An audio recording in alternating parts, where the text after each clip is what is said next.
আসসালামু আলাইকুম। সংবাদে আপনাদের সবাইকে স্বাগত জানাচ্ছি। আমি ফিরোজ তোহা। শুরুতেই সংবাদ শিরোনাম। বাংলাদেশের সর্বশেষ গুরুত্বপূর্ণ আপডেট সংবাদে আপনাকে স্বাগত। শুরুতেই সংবাদ শিরোনাম, পরে বিস্তারিত। প্রথমে জানাবো, নির্বাচনী জোট গঠনে জামাতের টার্গেট যেসব দল। আগামী জাতীয় সংসদ নির্বাচনে ব্যাপক তৎপর জামাত ইসলাম। নির্বাচনের পদ্ধতিগত পরিবর্তন, জুলাই ও সংস্কারসহ বিভিন্ন ইস্যুতে সোচ্চার হওয়ার পাশাপাশি নিজেদের প্রস্তুতিমূলক কার্যক্রমও জোরদার করেছে দলটি। প্রাথমিকভাবে সব আসনে দলীয় প্রার্থী দিয়ে বেশ আগে থেকেই নির্বাচনী গণসংযোগ চালাচ্ছে বাংলাদেশ জামাত ইসলাম। এ বিষয়ে গুরুত্বপূর্ণ সংবাদ জানাবো, সঙ্গেই থাকুন। এরপর জানাবো, বগুড়ায় রুকন সম্মেলনে রফিকুল ইসলাম খান বললেন, আওয়ামী ইসরায়েলে কোনো নির্বাচন জনগণ হতে দেবে না। বাংলাদেশ জামাত ইসলামের সহকারী সেক্রেটারি জেনারেল মাওলানা রফিকুল ইসলাম খান বলেছেন, অন্তর্বর্তীকালীন সরকার জনগণের ম্যান্ডেট নিয়ে ক্ষমতায় এসে এখন একটি দলের পকেটে ঢোকার চেষ্টা করছে। তারা জুলাই সনদের আইনি ভিত্তিক গণহত্যার বিচার, সংবিধানের মৌলিক সংস্কার না করেই যেনতেনভাবে নির্বাচন দিয়ে ক্ষমতায় যেতে চায়। আর আওয়ামী লীগের ইসরায়েলে দেশে নির্বাচন হতে দেয়া হবে না। এদিকে ষড়যন্ত্র মোকাবিলা করে বিএনপি বারবার ফিনিক্স পাখির মতো জেগে ওঠে বললেন মির্জা ফখরুল। বাংলাদেশ জাতীয়তাবাদী দল বিএনপির মহাসচিব মির্জা ফখরুল ইসলাম আলমগীর বলেছেন, উড়ে এসে জুড়ে বসেনি বিএনপি, বরং লড়াই করে এতদূর এগিয়ে এসেছে। যাদের সদ্যজন্ম কিংবা যাদের দেশের স্বাধীনতা প্রশ্নে ভিন্নমত আছে, তারাও এখন বিএনপির সমালোচনা করছে। বিএনপিকে বারবার ধ্বংস করতে চেয়েছিল, দল ভাঙতে চেয়েছিল, পারেনি। ফিনিক্স পাখির মতো জেগে উঠেছে বিএনপি। এবারে জানাবো, কুমিল্লায় মাজারে হামলার ঘটনায় মামলা, আতঙ্কে এলাকা পুরুষশূন্য। কুমিল্লার হোমনায় মাইকে ঘোষণা দিয়ে 4টি মাজারসহ বেশ কয়েকটি বাড়িঘরে হামলা, ভাঙচুর ও অগ্নিসংযোগের ঘটনা ঘটে। এই ঘটনায় হোমনা থানায় মামলা দায়ের করা হয়েছে। অজ্ঞাতনামা 2200 জন গ্রামবাসীর বিরুদ্ধে এই মামলা দায়ের করা হয়েছে। এই ঘটনায় পুরো এলাকা পুরুষশূন্য। এবং সর্বশেষ জানাবো, বিএনপি ভাঙার মিশন, জিএম কাদেরের সঙ্গে সার্বক্ষণিক যোগাযোগ ছিল এনায়েতের। বাংলাদেশি বংশোদ্ভূত মার্কিন নাগরিক এনায়েত করিমকে পুলিশের হাতে গ্রেপ্তার হয়েছেন। তাকে ভারতীয় গোয়েন্দা সংস্থা রয়ের এজেন্ট বলে সন্দেহ করা হচ্ছিল। জানা গেছে, তিনি এর আগে বিএনপি ভাঙার জন্য সব রকমের কাজ করতেন, আর এগুলো জিএম কাদের সবকিছু জানতেন বলে রিমান্ডে নেওয়ার পর তিনি বিষয়গুলো নিশ্চিত করেছেন। প্রিয় দর্শক, এতক্ষণ শুনছিলেন সংবাদ শিরোনাম, এবারে বিস্তারিত। তবে তার আগে বন্ধুরা, অনুরোধ থাকবে এই সংবাদটিতে একটি লাইক দিন। এই চ্যানেলে আপনি নতুন হয়ে থাকলে আমাদের সংবাদটি দেখতে দেখতে চ্যানেলটি সাবস্ক্রাইব করে রাখুন। কমেন্ট করে বন্ধুরা আপনার মূল্যবান মতামত জানিয়ে দিন আপনি বিশ্বের কোন দেশ থেকে বা বাংলাদেশের কোন স্থান থেকে আমাদের সংবাদটি দেখছেন এবং শুনছেন। আর বন্ধুরা, এই সংবাদটি আপনার সোশ্যাল মিডিয়া ফেসবুকে শেয়ার করে বন্ধুদেরও দেখার সুযোগ করে দিন। এবারে বিস্তারিত। নির্বাচনী জোট গঠনে জামাতের টার্গেট যেসব দল।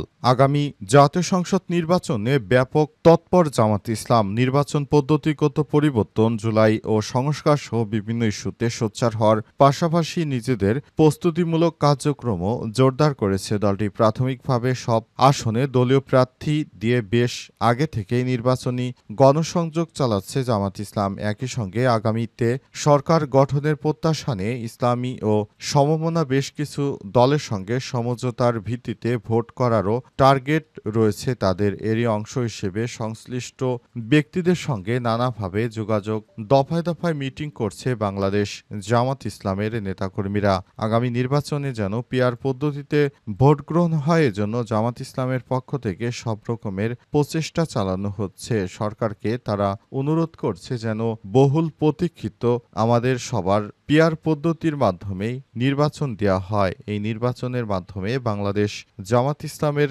নেতৃত্ববৃন্দরা তারা নতুন বাংলাদেশ গড়ার ক্ষেত্রে যথাযথ ভূমিকা পালন করতে পারবে, এই প্রত্যাশা করছেন তারা। তাই নতুন বাংলাদেশ গঠনে বাংলাদেশ জামাত ইসলামের পিআর পদ্ধতি ছাড়া কোনো বিকল্প নেই, এমনটা জানিয়েছেন তারা।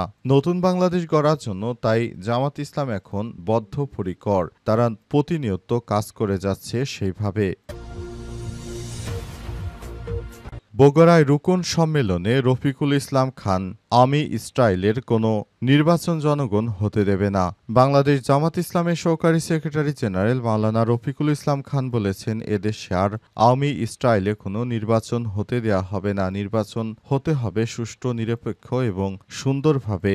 নতুন বাংলাদেশ গড়ে তুলতে হবে, তা না হলে এইভাবে চলতে দেয়া যায় না। নতুন বাংলাদেশ গড়তে হলে আমাদেরকে অবশ্যই সবকিছু পরিবর্তন করতে হবে। পিআর পদ্ধতির মাধ্যমে আমাদেরকে ভোট দিতে হবে। সেজন্য আমরা নতুন বাংলাদেশ গড়ার জন্য প্রতিনিয়ত কাজ করে যাচ্ছি। বাংলাদেশ জামাত ইসলামের নেতৃত্ববৃন্দরা তারা নতুন বাংলাদেশ গড়ার জন্য বদ্ধপরিকর। সে অনুযায়ী প্রতিনিয়ত তারা নানা রকম বিষয়াদি হাতে নিচ্ছে, নানা রকম প্রস্তুতি নিতে শুরু করেছে। ইতিমধ্যে বাংলাদেশ জামাত ইসলামের পক্ষ থেকে যে সমাবেশগুলো করা হয়েছে, এই সমাবেশগুলো থেকেই বোঝা যায় বাংলাদেশের মানুষ জামাত ইসলামের প্রতি কতটা আস্থাশীল। এরই ধারাবাহিকতায় ঢাকা বিশ্ববিদ্যালয়, জগন্নাথ জাহাঙ্গীরনগর বিশ্ববিদ্যালয় সহ প্রায় গুরুত্বপূর্ণ সব জায়গায় বাংলাদেশ জামাত ইসলামের বিজয় অনিবার্য।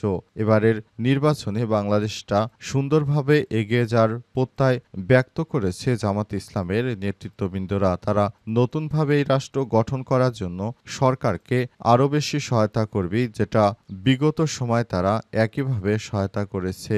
নতুন বাংলাদেশ গড়ার জন্য তারা বাংলাদেশের সরকারকে সবভাবে সহায়তা করছে।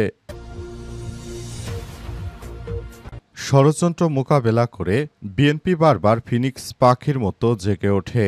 বাংলাদেশ জাতীয়তাবাদী দল বিএনপির মহাসচিব মির্জা ফখরুল ইসলাম আলমগীর বলেছেন, উড়ে এসে জুড়ে বসেনি বিএনপি, বরং লড়াই করে এতদূর এগিয়ে এসেছে। যাদের সদ্যজন্ম কিংবা যাদের দেশের স্বাধীনতা প্রশ্নে ভিন্নমত ছিল, তারাও এখন বিএনপির সমালোচনা করছে। তাদেরকে বলতে চাই, বিএনপি উড়ে এসে জুড়ে বসেনি।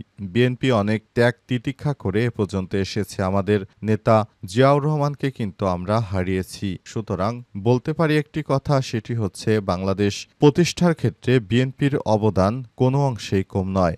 বিএনপির প্রতিষ্ঠাতা শহীদ প্রেসিডেন্ট জিয়াউর রহমান কিন্তু স্বাধীনতার যুদ্ধের ঘোষণা দিয়েছিল। তিনি স্বাধীনতা যুদ্ধের ঘোষণা দিয়েছিলেন বলে এদেশের সাধারণ মেহনতি জনতা সেদিন যুদ্ধে ঝাঁপিয়ে পড়ে এবং পাকিস্তানি হানাদার মুক্ত করে বাংলাদেশকে স্বাধীন করা হয়।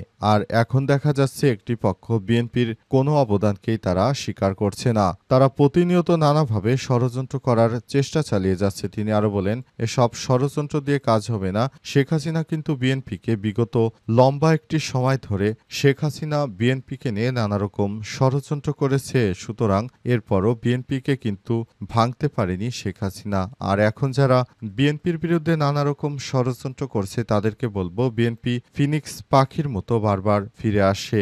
নতুন বাংলাদেশ গড়ার জন্য আমরা চাই সবাই মিলে একসঙ্গে কাজ করতে জোটবদ্ধভাবে, যাতে করে পলাতক ফ্যাসিস্ট স্বৈরাচার আর ফেরত আসতে না পারে। মাজারে হামলার ঘটনায় আতঙ্কে এলাকা পুরুষশূন্য পুরো গ্রাম। কুমিল্লার হোমনায় মাইকে ঘোষণা দিয়ে 4টি মাজারসহ বেশ কয়েকটি বাড়িঘর হামলা, ভাঙচুর ও অগ্নিসংযোগের ঘটনায় হোমনা থানায় মামলা দায়ের হয়েছে। আজ হোমনা থানার এসআই তাপস কুমার সরকার অজ্ঞাতনামা 2200 জন গ্রামবাসীর বিরুদ্ধে এই মামলা দায়ের করেন। ঘটনার পর থেকে আসাদপুর সহ আশপাশের গ্রাম পুরুষশূন্য হয়ে গেছে। আজ বিষয়টি নিশ্চিত করেছেন হোমনা থানার ভারপ্রাপ্ত কর্মকর্তা ওসি মোহাম্মদ রফিকুল ইসলাম। স্থানীয় সূত্র থেকে জানা গেছে, আজ বেমজা মহসিন নামের একটি ফেসবুক আইডি থেকে মহানবী হজরত মোহাম্মদ সাল্লাল্লাহু আলাইহি ওয়াসাল্লামকে নিয়ে আপত্তিকর পোস্ট দেওয়া হয়। ওই পোস্টের পরই পুরো এলাকায় এই পোস্টের বিষয়টি ছড়িয়ে পড়ে। তখন পুরো এলাকা জুড়ে ধর্মপ্রাণ মুসল্লিরা তখন একযোগে নেমে আসে এবং এই পোস্টকারীকে খুঁজতে থাকে। তখন পোস্টকারীর বিষয়টি সম্পর্কে তিনি যে ওইখানে মাজারের সাথে সম্পর্কযুক্ত এই বিষয়টি জানতে পারে। তখন আতঙ্কে ওই পোস্টকারী সেখান থেকে পালিয়ে যায় এবং সেখানে পুরো গ্রামের মানুষ মিলে মাজারগুলো ভাঙচুর করা হয়েছে। এই ঘটনায় পুলিশের পক্ষ থেকে মামলা করা হয়। এই মামলায় পুরো এলাকা পুরুষশূন্য হয়ে পড়েছে। ওসি মোহাম্মদ রফিকুল ইসলাম বলেছেন, এই ঘটনায় অজ্ঞাতনামা প্রায় 2200 জনকে আসামি করে মামলা করা হয়েছে। এলাকায় থমথমে পরিস্থিতি বিরাজ করছে। ভবিষ্যতে কেউ যেন এই ধরনের কর্মকাণ্ড কর্মকাণ্ড না চালায় সেজন্য পুলিশের পক্ষ থেকে জরুরি নির্দেশনা জারি করা হয়েছে এবং যারা এই ঘটনা ঘটিয়েছে তাদের বিরুদ্ধে প্রশাসন আইনগত ব্যবস্থা গ্রহণ করছে।